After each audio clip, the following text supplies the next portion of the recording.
Have you noticed subtle shifts in your body lately? Maybe climbing those stairs feels a little harder than it used to, or remembering names takes a bit more effort. Perhaps you're 72, like Arthur from Florida, and that daily golf game is now a bit too strenuous. These aren't just physical changes, they're whispers of a new chapter, a shift in your energy, and the way you experience life after 70.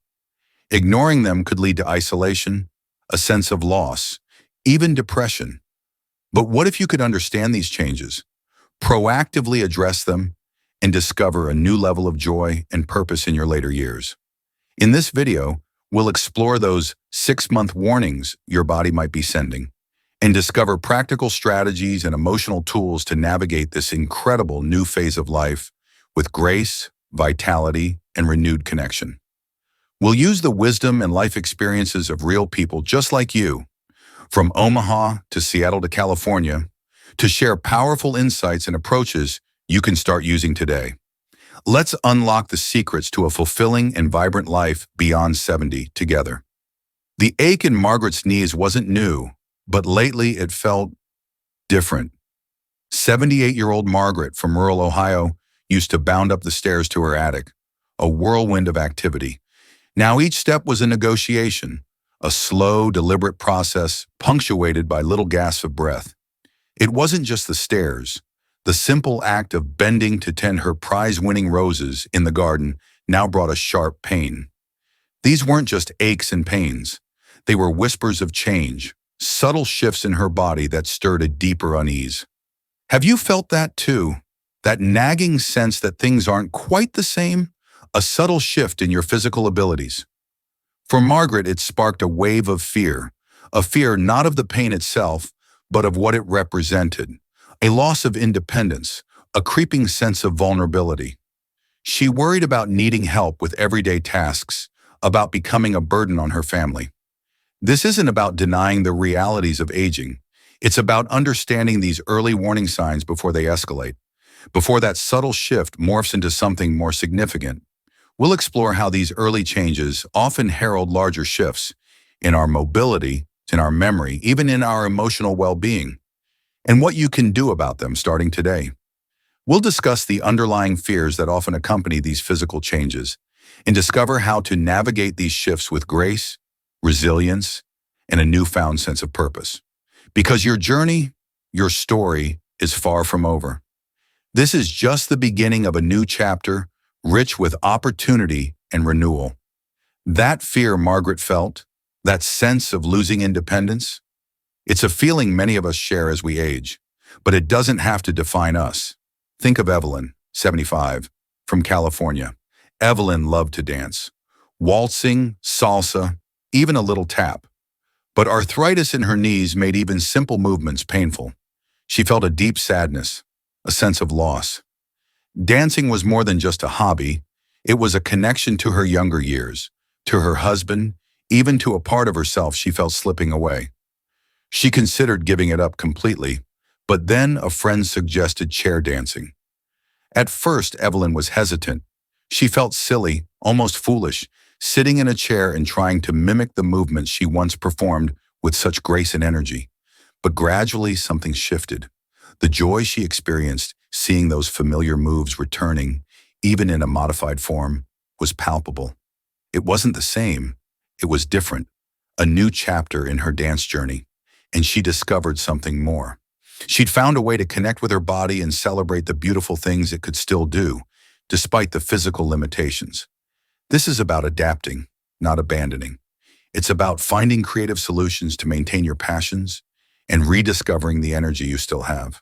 We can't turn back time, but we can choose to focus on what we can do. Remember, preserving energy isn't just about physical changes, it's about emotional conservation too. If an activity drains you emotionally, even if it's physically manageable, consider adjusting the approach.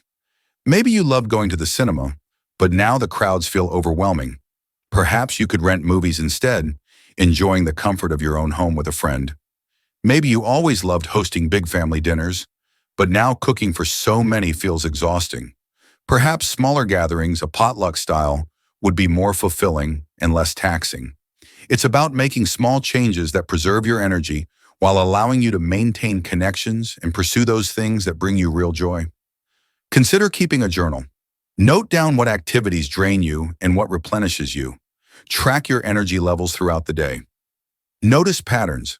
Start to plan your day accordingly, scheduling demanding tasks for your most energetic times. This intentional approach is a form of self-care, showing yourself respect and prioritizing your physical and emotional needs. It's not about giving up. It's about choosing wisely, conserving energy where needed, and nurturing what fuels your spirit. It's about reclaiming your joy, one mindful step at a time.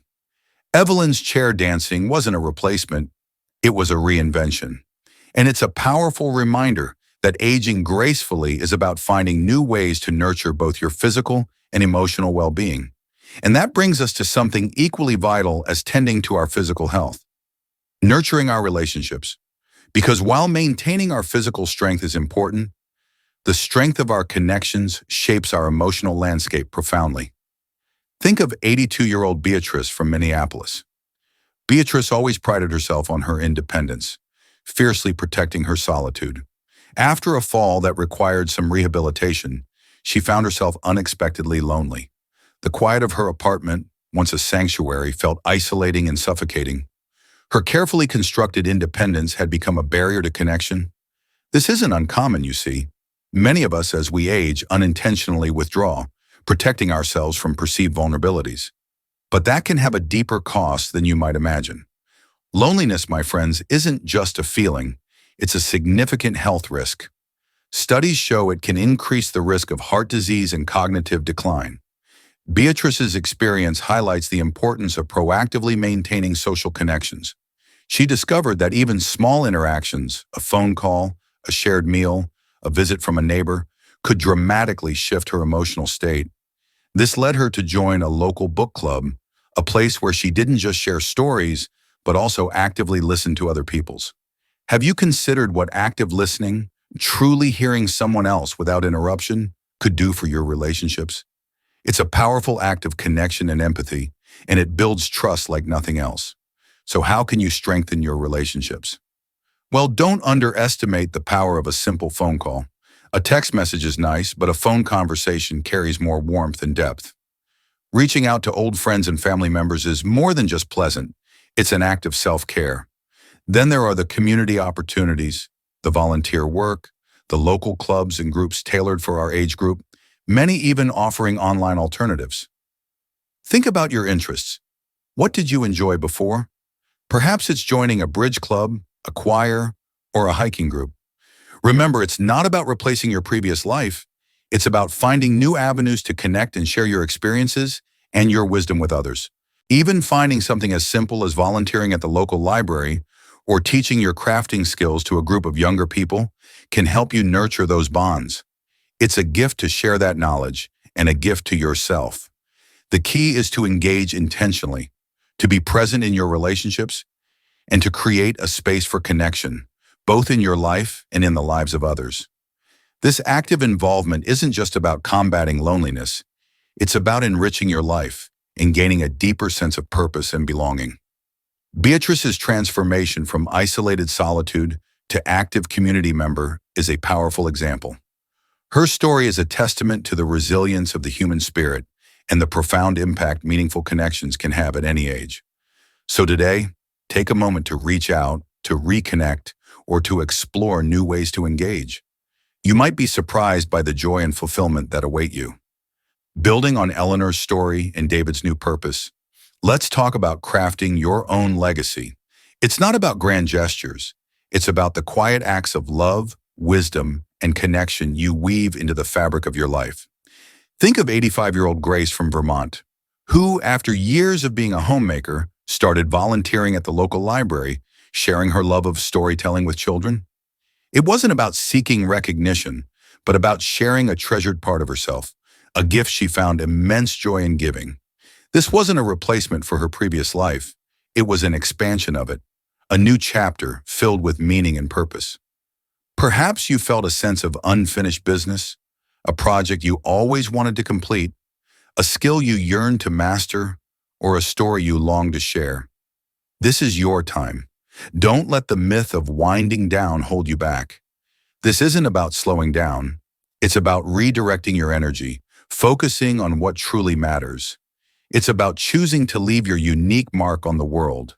Whether it's through mentoring, volunteering, writing your memoirs, or simply sharing your wisdom with your family and friends, that's what gives life depth. That's what creates a meaningful legacy. Think of your life experiences as a rich tapestry woven with threads of joy, sorrow, triumph, and resilience. These aren't just personal stories. They are valuable lessons, insights that can inspire and guide others. You've navigated life's challenges, overcome obstacles, and gained profound wisdom along the way. Don't underestimate the power of sharing that knowledge, of passing on your hard-won insights to the next generation. That, in itself, is a powerful act of love and a lasting legacy. So what can you do today to begin shaping your legacy? Perhaps you could start by writing down a few memories, recording a video message for your grandchildren, or simply having a heartfelt conversation with someone you care about. This week, consider reaching out to a local organization to explore volunteering opportunities or connecting with a mentorship program. And on an ongoing basis, make time for those activities that truly nurture your soul, whether it's gardening, painting, playing music, or simply spending time in nature. Embrace the challenges, allow yourself to grow and adapt, and remember that your story is still being written, and you are the author. Remember Margaret's fear of losing her independence? Recall Arthur's sadness at leaving his golf game behind, and Eleanor's loneliness after her husband's passing? These are all valid feelings, shared experiences that remind us we are not alone on this journey, but you have the strength, the resilience, and the wisdom to navigate this chapter with grace and purpose. You have the power to create a legacy that extends far beyond your years. Take a moment to reflect on your unique gifts and talents. What wisdom do you possess that could benefit others? What stories do you yearn to share? Today, take one small step towards sharing that wisdom, whether it is through a conversation with a loved one or by exploring a volunteer opportunity. By embracing this new phase of life with open hearts and minds, you will discover a depth of purpose and fulfillment that will enrich your life and the lives of those around you. Thank you for sharing this journey with us. Please share your experiences and insights in the comments below. We'd love to hear from you. We'll continue to explore these topics in future videos, so please consider subscribing to stay connected. Wishing you all the very best on this incredible journey.